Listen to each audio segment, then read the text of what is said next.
It has been a massive week for Ripple in the news, and I'm going to break down some key things that have happened in the last 48 hours. Check this out. So remember Trump, don't forget, he was just at a tour in the Middle East, and he's bringing 3 to 4 trillion already guaranteed into America and 10 trillion by August. Well, after he left, the Saudi prince funded an XRP treasury.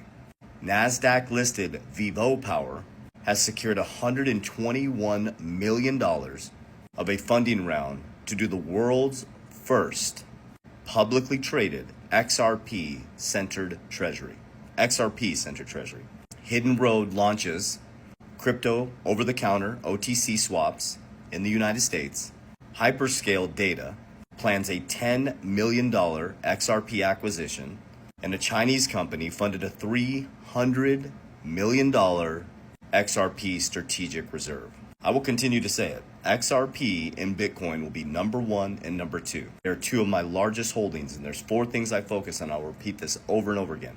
I focus on cash flow. Cash is trash. And they're going to turn this printing machine on full blast, and they're going to monetize a shitload of debt because they're going to work to grow GDP faster than debt. And money is now quantum. It is fast. You're going to see trillionaires. You're going to see more billionaires, and being a millionaire is going to be nothing. So I focus on cash flow. I do it through cash flowing businesses. Anytime I profit in an asset, which I'll talk about in number 2, or I leverage an asset, I buy cash flow.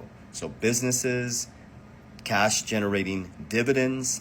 And then anytime I get cash coming to me, I don't buy things, I transmute them into keeping the velocity of money going. Into number 2, I transmute them into assets that are deflationary. It's a system that I'm using that has really helped me secure my family, compound our family's wealth at a faster level. So what do I mean by deflationary? Things that have a fixed supply that are opposite of the US dollar. That's why cryptocurrency, specifically Bitcoin and XRP, are becoming so attractive to these wealth funds in Saudi, to countries all over the world, because they're deflationary. What does that mean? They have a fixed supply. They can't be printed, and they become more valuable every single year, and it becomes more scarce as people buy that and use it.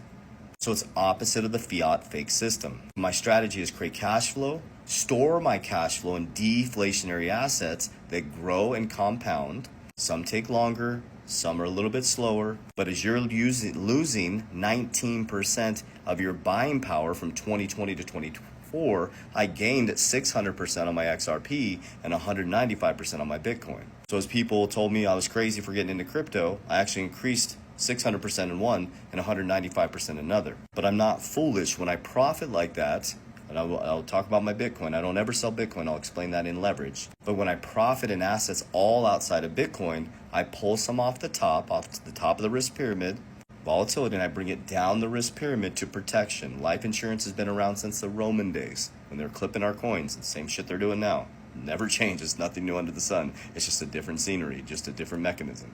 Remember, the 1% will always be the 1%. They play the same game over and over again. So when I profit from deflationary, pull it down into protection, I use cash value life insurance. When you hear people say negative things about cash value life insurance, number 1, they either had a bad experience because it was structured improperly. They're sitting in a Lamborghini and someone's putting regular gas in it. And number 2, they're not funding it properly. Most agents don't structure these things properly. They're Lamborghinis, and you have to put premium gas in them. They're not designed for death benefit. They're designed for living benefit. So when you hear, oh, cash value life insurance is a fraud, that it's coming from someone who, number 1, isn't using properly, and number 2, doesn't know how to fund them properly. Number 3, probably isn't building wealth with them. So that's the protection component, and that's legacy component. Then we have number 4, which is leverage, leverage, leverage. The reason why the wealthy stay wealthy is because they use leverage, credit, debt, to get money tax-free to create more cash flow. The working poor uses debt to take away from their future selves. Everybody's using leverage. You have a car payment, don't you? You have a home payment, don't you? You do a payment on your iPhone, don't you? That's leverage, but your leverage is making you poorer every single time. We're using leverage to buy cash generating assets to multiply our money, richest man in Babylon. Okay, so let's walk through that again. So when I profit, or I get money from my businesses, cash flow, what do? We transmute it into deflationary assets that have fixed supplies that are going to continue to grow over time. When we profit from those deflationary assets, if we're in major profit, we want to get some off the table because we want diversification, and we put it into protection, cash value life insurance, to secure, compound, and grow it, to grow it tax-free, to be able to retire tax-free and pass it down tax-free. Then we have leverage components. So now we talked about the Bitcoin, right? I'm never selling it. Here's why. It's because it's one of the most scarce assets in the world, and I've already practiced what I preach. Everything I'm telling you is things I do. So Bitcoin, I'm never selling. It's my bank. I'm buying it every single day, dollar cost average, and then I buy it when it dips. Pretty simple. Nothing too fancy. I buy XRP every day too, and I buy it when it dips. So I use leverage from Bitcoin, and I use leverage from my insurance. So let me give you a real world example of what I just did, and I'll explain the mechanism. Pay attention. Get a pen and paper out, okay? So I just recently borrowed from my Bitcoin at 14%. Now you have to be very careful when you're leveraging a crypto asset. You have to be responsible. I hear these influencers saying, oh, use it to pay your bills. You have to pay the loan back, dude, or you're gonna get liquidated. Like, that's so irresponsible. And if any influencer is telling you to take out credit cards to get crypto, no, don't do it. You should not invest more than you can afford to lose. You should create a budget and get your shit together because you're creating bad behaviors. Okay, I digress. Because we want to do this responsibly. We want to learn financial literacy. We want to do this so it's legacy and you can actually be free. Okay, so I took a loan from my Bitcoin. I used Salt. We just learned about Strike, which is Jack Mahler. But just do your research. Salt has been around for a long time. I know Strike is a big company as well. Anyways, so I borrowed from my Bitcoin at 14%. You're probably like, damn, that's high. But listen, I took the money tax-free. Loans are tax-free. I didn't sell any of my Bitcoin. It's still my Bitcoin. I'm borrowing against 70% of the Bitcoin that I put into stake to buy what I needed to buy. I took that cash that was in my account in 24 hours and I bought an insurance firm. Now the insurance firm has 10 months left of paying that off. So you're like, man, 14%? Bitcoin goes up 50% every year. I just made 36% on my money. I beat the hurdle rate. So basically, if you're making more money on your money than the interest rate is, you're actually making money on your money. So I didn't go to the bank. I used my collateral. I paid them 14% to give me some cash so I didn't have to pay taxes on it. Bitcoin went up 50%. I made 36% on buying my insurance firm. It'll be paid off in 10 months. I have all my Bitcoin back to 100% LTV, and now I have a cash generating insurance firm for the rest of my life for generations to come. Someone's like, well, Bitcoin's going to go to zero in the next 10 years. I'm like, well, at least I use it to buy a cash generating asset. I'm going to continue to do that. So what if Bitcoin goes to zero in the next 10 years? Which it's not. It's the most ridiculous thing in the world.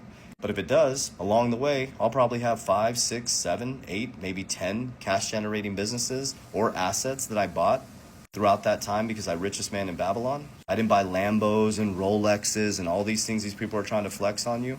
That is not how wealth is built. That's how greed is built. That's how kingdoms crumble.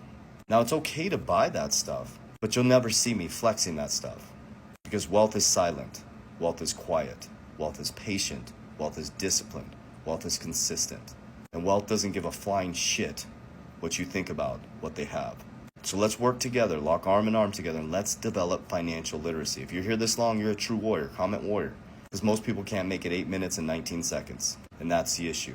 That's why people try to get rich in meme coins at the casino, because they can't sit around for 8 minutes, 26 seconds to learn a little bit how the financial system works and actually be patient enough to do the things they need to do to free their family financially. God, family, protect your ecosystem at all costs and stay out of other men's business because you're too busy working on yours. And as we always say, warriors, rise. Get your shit together. Love you guys.